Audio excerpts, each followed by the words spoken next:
Friends, welcome you all in our classes provided by MDN Public School. Here is Anjali to teach you business studies. हाँ जी, जैसा कि हम लोग business study का first chapter कर रहे हैं, जिसमें हमने पढ़ा था कि ह्यूमन क्या है, सुबह से लेकर शाम तक कुछ ना कुछ एक्टिविटीज़ करता रहता है। ठीक है, कुछ वो अर्न करने के लिए, इनकम अर्न करने के लिए करता है, और कुछ क्या है वो सेल्फ सेटिस्फेक्शन के लिए करता है। ठीक है, जो वो इनकम अर्न करने के लिए करता है उसको बोलते हैं हम इकोनॉमिक एक्टिविटीज़। ठीक है, उसको फर्दर हमने 3 पार्ट्स में डिवाइड किया था। बिजनेस हम पढ़ चुके हैं, प्रोफेशन हम पढ़ चुके हैं।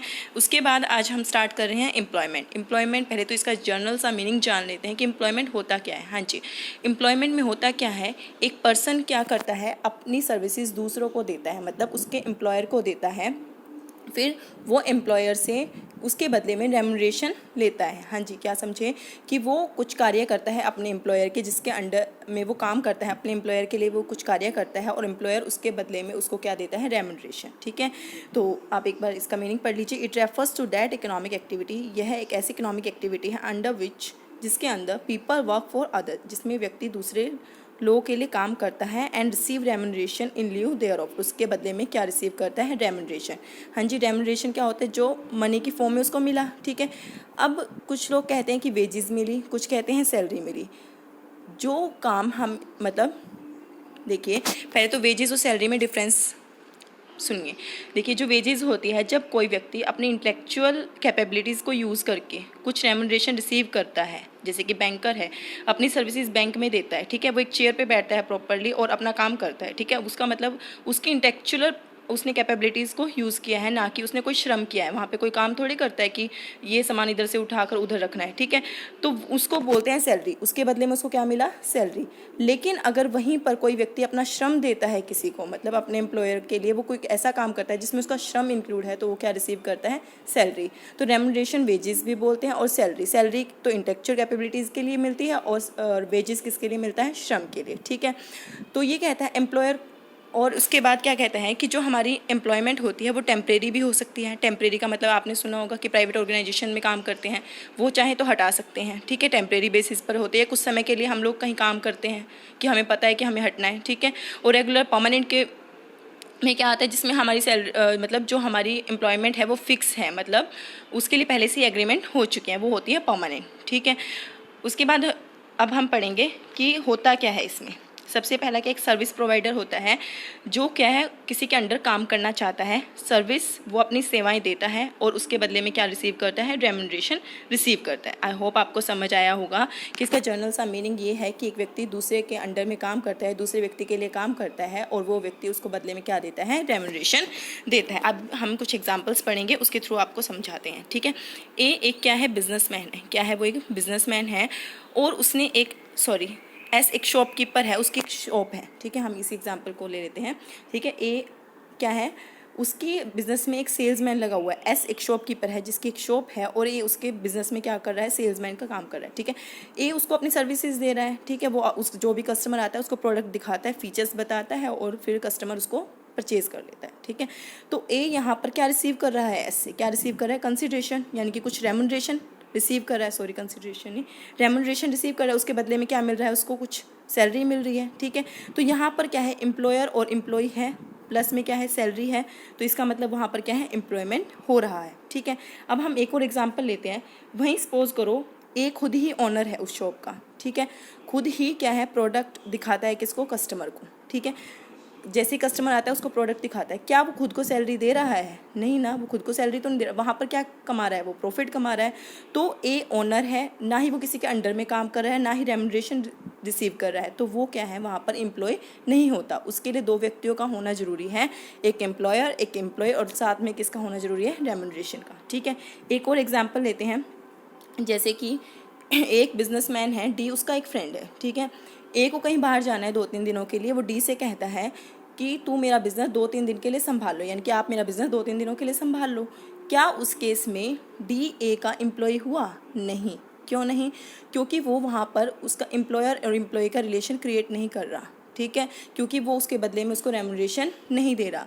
वहीं अगर ए उसको बोल दे कि तुम्हें मेरा बिज़नेस संभालना है और मैं बदले में तुम्हें इसकी सैलरी दूंगा, या कुछ भी मतलब कोई कंसिडरेशन दूंगा, रेम्यूनरेशन दूंगा, तब वहाँ पर क्या हो जाएगा, ए और डी में एम्प्लॉयर और एम्प्लॉय का जो संबंध है वो क्रिएट हो जाएगा। आप समझ रहे हैं ना कि एम्प्लॉयर और एम्प्लॉय होने के लिए सबसे पहला क्या है, एक सर्विस प्रोवाइडर होना चाहिए, एक एम्प्लॉयर होना चाहिए और बदले में उसकी रेम्यूनरेशन मिलना चाहिए, ठीक है। अब देखो, आपको पता है कि गवर्नमेंट डॉक्टर होते हैं, ठीक है, उनको उनके काम के लिए क्या है, मिलती है सैलरी। हमने अभी लास्ट लेक्चर में पढ़ा था जो डॉक्टर होते हैं वो क्या होते हैं, प्रोफेशनल होते हैं। लेकिन वहीं अगर एक डॉक्टर अपनी सर्विसेज किसी इंस्टीट्यूट को दे रहा है और बदले में क्या है, वो ऑर्गेनाइजेशन यानी कि जहाँ पर वो काम कर रहा है, जैसे गवर्नमेंट हॉस्पिटल में अगर कोई डॉक्टर काम कर रहा है तो उसके बदले क्या मिल रही है, उसको सैलरी मिल रही है। तो वहाँ पर वो क्या है, उस गवर्नमेंट का क्या बन जाएगा, एम्प्लॉय। क्या बन जाएगा, एम्प्लॉय। जी हाँ, उसका प्रोफेशन है डॉक्टर, लेकिन वहाँ पर अगर वो अपनी सर्विसेज किसी को दे रहा है, मतलब जो अपनी स्किल का इस्तेमाल वो किसी को मतलब कर रहा है और उसके बदले में सैलरी रिसीव कर रहा है, तो वो वहाँ पर क्या हो जाता है, एम्प्लॉय हो जाता है। लेकिन वहीं अगर वो अपना खुद का हॉस्पिटल खोल लेता है, वहाँ पर बैठता है, अपनी नॉलेज और स्किल का इस्तेमाल करता है और पेशेंट को ठीक करता है, तो वहाँ पर वो क्या है, प्रोफेशनल में इंक्लूड होता है। लेकिन अगर वो किसी के अंडर में काम करता है और सैलरी रिसीव करता है, तो वहाँ पर क्या बन जाता है, वो एक एम्प्लॉय। समझ आ रहा है, ठीक है। अब आपने मीनिंग, आई होप आपको अच्छे से समझ आया होगा। ये कुछ मीनिंग दिया हुआ एम्प्लॉयमेंट का जो मैं पढ़ा चुकी हूँ, समझा चुकी हूँ, आप इसको पढ़ लेना, बहुत ईजी है, ठीक है।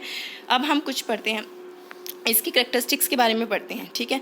सबसे पहला है सर्विस टू अदर। जो एम्प्लॉय होता है वो हमेशा दूसरों को सर्विस देता है, मतलब अपने एम्प्लॉयर को क्या देता है, सर्विस, ठीक है। ऑब्वियसली तभी वो उसके बदले में कुछ दे रहा है, मतलब उसको रेम्यूनरेशन मिल रहा है।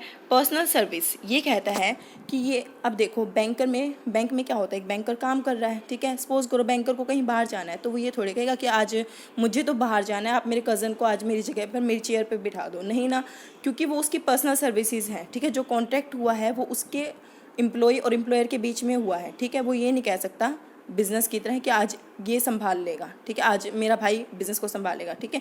तो ये सर्विसेज होती हैं वो पर्सनल होती है, वो किसी को ट्रांसफ़र नहीं की जा सकती। समझ आ रहा है, ठीक है। उसके बाद एग्रीमेंट, देखिए हर एक एम्प्लॉयर और एम्प्लॉय के बीच में कुछ ना कुछ एग्रीमेंट होता है, ठीक है, कि क्या काम करना है एम्प्लॉय को, ठीक है, उसके बदले में उसको कितने रुपए मिलेंगे, कब मिलेंगे, ठीक है। तो ये सब पहले से ही डिसाइड हो जाता है, ठीक है। आपने कभी सुना है कि मैंने पूरा महीना काम कर दिया, अब पता नहीं मुझे क्या मिलेगा, रिसीव क्या होगा, पहले से ही डिसाइड होता है कि जो रेम्यूनरेशन है वो कितना मिलेगा, ठीक है। वो होता है एग्रीमेंट। कई बार ये रिटर्न में होता है, कई बार ओरली हो जाता है कि तू मेरे अंडर में काम कर सेल्समैन, मैं तुझे 10,000 रुपये दूंगा, ठीक है। तो ये ओरल भी हो सकता है, रिटर्न भी हो सकता है। बड़ी बड़ी ऑर्गेनाइजेशंस में ये रिटर्न में होता है, ठीक है, और वैसे ये क्या है, ओरल भी होता है छोटे छोटे बिजनेस में, ठीक है। सर्वेंट, फोर्थ पॉइंट है इसका, सर्वेंट। जो एम्प्लॉय होता है वो अपने मास्टर का क्या होता है, सर्वेंट। जो उसका मास्टर कह दे यानी कि एम्प्लॉयर कह दे वो उसके अकॉर्डिंग ही काम करता है, अपनी मर्जी से वो काम नहीं कर सकता, ठीक है। No need of capital, fifth point क्या है, नो नीड ऑफ कैपिटल। इसका मतलब क्या है, उसको जो एम्प्लॉय है कुछ भी इन्वेस्ट करने की ज़रूरत नहीं होती, उसका खुद का कोई पैसा बिजनेस में या किसी भी ऑर्गेनाइजेशन में जिसमें वो काम कर रहा है नहीं लगा होता, इसलिए क्या है, यहाँ पर कैपिटल की ज़रूरत नहीं होती, ठीक है। उसके बाद सिक्स पॉइंट है नो रिस्क। ऑब्वियस सी बात है, जब कुछ लगा ही नहीं है, कैपिटल लगे ही नहीं है, पैसे लगे ही नहीं है, तो वहाँ पर रिस्क कैसा, ठीक है। छोड़ के आएगा, अगर सपोज करो वो अपनी जॉब छोड़ के भी आता है तो क्या उसको कोई नुकसान हुआ, नहीं ना, मतलब ठीक है आगे पैसे नहीं मिलेंगे लेकिन उसको कोई नुकसान नहीं होता है प्रीवियस, ठीक है। उसके बाद नेचर ऑफ एम्प्लॉयर, जो एम्प्लॉयर है वो कोई भी हो सकता है। अगर हम गवर्नमेंट के अंडर काम कर रहे हैं, ठीक है, सुना होगा गवर्नमेंट जॉब, तो हम क्या होते हैं, गवर्नमेंट के एम्प्लॉय होते हैं, ठीक है। उसके बाद अगर हम प्राइवेट इंस्टीट्यूट में काम करें, किसी ऑर्गेनाइजेशन में काम कर रहे हैं, तो हमें क्या मिल रहा है, सैलरी मिल रही है, ठीक है। तो हम किसके एम्प्लॉय होते हैं, उस प्राइवेट ऑनर के, ठीक है। तो इस तरीके से डिपेंड करता है सिचुएशन की कि हम किसके अंडर में काम कर रहे हैं। हाँ जी, हम लोगों ने बिजनेस जान लिया, एम्प्लॉयमेंट जान लिया और प्रोफेशन जान लिया, ठीक है। तीनों के बारे में आई होप आपको समझ आया होगा। अगर कुछ भी नहीं समझ आया है, मतलब कोई भी पॉइंट ऐसा है जो आपको नहीं समझ आया, तो आप कमेंट करके ज़रूर पूछिएगा। उसके बाद अब हम इन तीनों में क्या है, जो हमने तीनों इकोनॉमिक एक्टिविटी पढ़ी है उसके बीच में डिफरेंसेस देखते हैं। सबसे पहला क्या है, बिजनेस है, सेकेंड है प्रोफेशन, थर्ड है एम्प्लॉयमेंट, ठीक है। डिफरेंसेस ये क्या है, बेसिस दिए हुए जिस बेस पर क्या है इनके बीच में डिफरेंस क्या है क्रिएट किया गया है। सबसे पहला है कमेंसमेंट। बिजनेस क्या है, start after completing some legal formalities if needed. बस आपको जनरली बता देती हूँ कि क्या है कमेंसमेंट। जो बिज़नेस है, कुछ बिज़नेस ऐसे होते हैं जिसमें थोड़ी बहुत लीगल फॉर्मेलिटीज़ होती हैं, कई में बहुत ज़्यादा भी होती हैं, ठीक है। तो आप जैसे जैसे बिज़नेस को पढ़ेंगे तो आपको पता चलेगा। अभी सिर्फ इतना जान लीजिए कि बिज़नेस में को स्टार्ट करने में थोड़ी बहुत लीगल फॉर्मेलिटीज़ होती हैं, ठीक है। प्रोफेशन कब स्टार्ट कर सकते हैं, जब आपको उस इंस्टीट्यूट से जिस चीज़ का आपने प्रोफेशन, मतलब जिस प्रोफेशन में आप गए हो, उसके पर्टिकुलर इंस्टीट्यूट से क्या मिल जाएगा, एक सर्टिफिकेट। जैसे कि अगर आपको CA बनना है, ठीक है, तो आपको इंस्टीट्यूट ऑफ चार्टर्ड अकाउंटेंट से क्या मिलना चाहिए, एक सर्टिफिकेट मिलना चाहिए। जब तक आपको वो सर्टिफिकेट नहीं मिल जाता तो आप CA नहीं कहलाएंगे, ठीक है। तो आपका जो प्रोफेशन है कब स्टार्ट हो जाता है, जब क्या है आपको वो सर्टिफिकेट मिल जाता है। एम्प्लॉयमेंट कब स्टार्ट हो जाता है, जैसे ही उनके बीच में एग्रीमेंट होता है या फिर क्या है अपॉइंटमेंट लेटर आता है। जैसे बड़े बड़े ऑर्गेनाइजेशंस में क्या होता है, जब वो एम्प्लॉय को अपॉइंट करते हैं तो अपॉइंटमेंट लेटर भेजते हैं कि आपको दिस डेट को, यानी कि एक डेट पर्टिकुलर डेट को आपको क्या है ज्वाइनिंग करनी है, ठीक है। आई होप आपको समझ आया होगा। सेकेंड है नेचर ऑफ वर्क। बिजनेस में क्या करते हैं हम, क्या काम करते हैं, या तो गुड्स को बनाते हैं और मार्केट में बेचते हैं, ठीक है, या फिर कहीं और से खरीद कर उसको मार्केट में ले जाकर प्रॉफिट पर बेचते हैं, यानी कि प्रोडक्शन भी करते हैं या फिर बाइंग एंड सेलिंग करते हैं, ठीक है। प्रोफेशन में क्या करते हैं हम, अपनी सेवाएं, जिसकी हमें नॉलेज होती है वो हम क्या है अपने कस्टमर को या अपने क्लाइंट को क्या करते हैं, प्रोवाइड करते हैं। एम्प्लॉयमेंट में कौन सा काम करते हैं, जो एम्प्लॉयर हमें देता है, यानी कि एम्प्लॉयर एम्प्लॉय को असाइन करता है कि आपको ये काम करना है, वही काम उसको करना पड़ता है, ठीक है। Third point, investment. हाँ जी, आपको पता है बिजनेस में तो काफ़ी इन्वेस्टमेंट की ज़रूरत होती है, ठीक है। वो आपके बिजनेस पे डिपेंड करता है कि कितनी ज़्यादा इन्वेस्टमेंट की ज़रूरत होती है, ठीक है। लेकिन प्रोफेशन में सिर्फ थोड़ी बहुत कैपिटल की ज़रूरत होती है, इन्वेस्टमेंट की ज़रूरत है। जैसे कि एक लॉयर है, उसको अपने लिए एक ऑफिस की ज़रूरत होगी, थोड़ा बहुत फर्नीचर, ठीक है, उसकी ज़रूरत होगी, तो कम कैपिटल की ज़रूरत होती है। और एम्प्लॉयमेंट में किसी भी कैपिटल की ज़रूरत नहीं होती, वो जस्ट उसके पास नॉलेज होनी चाहिए पर्टिकुलर वर्क की, ठीक है। Fourth point, risk. जहाँ पर कैपिटल होगी वहीं रिस्क होगा, तो कहाँ पर रिस्क ज़्यादा है, बिजनेस में सबसे ज़्यादा है, ठीक है। जहाँ पर पैसे लगे होंगे वहीं रिस्क होगा ना। प्रोफेशन में थोड़ा कम है, सिर्फ उतना ही है कि प्रोफेशन चल जाए, ठीक है। अगर सपोज करो उस एरिया में आप अपनी प्रोफेशन का इस्तेमाल अच्छे से नहीं कर पाए तो क्या है, ये रिस्की हो सकता है, ठीक है। एम्प्लॉयमेंट में क्या है, कोई रिस्क नहीं है।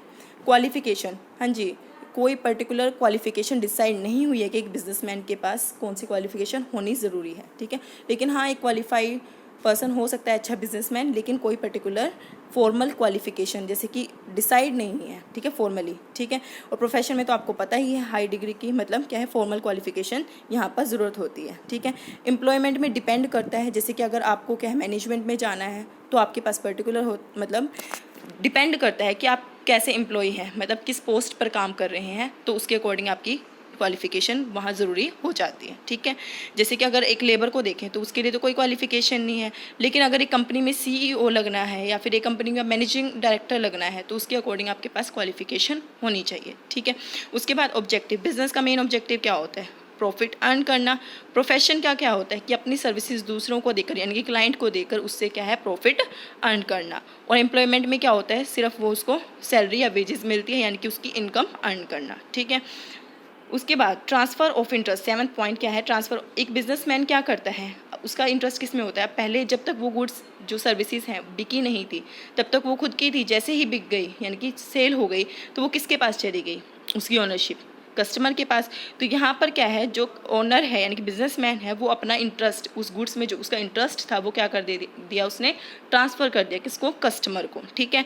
प्रोफेशनल में अगर मान लो उसने किसी क्लाइंट का केस जीत दिया, एक लॉयर है, अगर वो क्या है किसी क्लाइंट का केस जीत गया तो ठीक है कि वो जीत गया और उसके बदले में उसको सैलरी मिल गई, लेकिन क्या उसने अपनी नॉलेज और स्किल उसको ट्रांसफ़र कर दी, क्या जिसका क्लाइंट था उसको ट्रांसफ़र हो गई, नहीं। डॉक्टर पेशेंट का इलाज करता है, क्या उसकी नॉलेज और स्किल ट्रांसफ़र हो गई, नहीं। तो यहाँ पर भी क्या है, प्रोफेशन को कहीं से भी ट्रांसफ़र नहीं किया जा सकता, ठीक है। एम्प्लॉई क्या है, खुद काम करता है, ठीक है। अगर एम्प्लॉयमेंट से हट गया मतलब एम्प्लॉयर ने उसको हटा दिया तो एम्प्लॉय की जो कैपेबिलिटीज़ ये काम करने की वो उसके साथ ही चली गई, तो ये कहता है एम्प्लॉय भी किसी तरीके का ट्रांसफ़र नहीं करता। आई होप आपको समझ आया होगा। टेस्ट ऑफ इफ़िशेंसी, आपको कैसे पता चलता है कि इफ़िशेंट है या नहीं, मतलब जैसे बिजनेस है, बिजनेसमैन क्या है, इफ़िशेंट है नहीं, आपको कैसे पता चलता है। अगर प्रॉफिट अर्न कर रहा है बिजनेस तो यानी कि वो इफ़िशेंट है। इफ़िशेंट का मतलब क्या है, बहुत अच्छा होना, अपने काम में इफ़िशेंट होना, परफेक्ट होना। तो प्रॉफिट अर्न कर रहा है तो इसका मतलब इफ़िशेंट है, ठीक है। अगर एक पर्सन मतलब जो लॉयर है, अब प्रोफेशन की बात कर रहे हैं, क्वालिटी ऑफ सर्विसेज किस पर डिपेंड करती है। अगर सपोज करो एक क्या है लॉयर है, लगातार केस जीत रहा है, इसका मतलब क्या है, जो वो सर्विस प्रोवाइड कर रहा है उसमें क्या है, क्वालिटी है, इसका मतलब क्या है, वो एक अच्छा प्रोफेशनल है, मतलब एक अच्छा लॉयर है, ठीक है। तो उसकी एफिशिएंसी कहाँ पर जज कर सकते हैं हम, जितने केस वो जीतेगा उतना अच्छा है, ठीक है। उसके बाद क्या है, और एक एम्प्लॉई की इफ़िशेंसी को कैसे जज कर सकते हैं, जो जितना मतलब डेडिकेशन से काम करेगा, अपने काम के प्रति डेडिकेट रहेगा, टाइम पे काम करेगा, ठीक है, टाइम पे ऑर्गेनाइजेशन में आएगा तो वो क्या होगा, उसकी एफिशिएंसी अच्छी होगी। ठीक है, आई होप आपको समझ आया होगा। पहले एफिशिएंसी क्या होता है, मतलब किसी काम की जजमेंट, ठीक है, वो कितना एफिशिएंट है अपने काम में, कितना परफेक्टली उस काम को करता है। ठीक है, जितना प्रॉफिट बिजनेस अर्न करेगा तो वो ज़्यादा अच्छा बिजनेस है। ठीक है, जितना अच्छी सर्विसेज एक प्रोफेशनल प्रोवाइड करवाएगा इसका मतलब वो अच्छा प्रोफेशनल है। ठीक है, और जितना एम्प्लॉई अच्छे से काम करेगा वो क्या हो जाएगा, अपने काम में परफेक्ट हो जाएगा। ठीक है, 9th पॉइंट है हमारा कोड ऑफ कंडक्ट। हाँ जी, बिजनेस के लिए कोई पर्टिकुलर विशेष कोड ऑफ कंडक्ट नहीं बनाए गए हैं कि हर एक बिजनेसमैन को वो फॉलो करने पड़ते हैं। ठीक है, ऐसा कुछ नहीं है कहीं भी।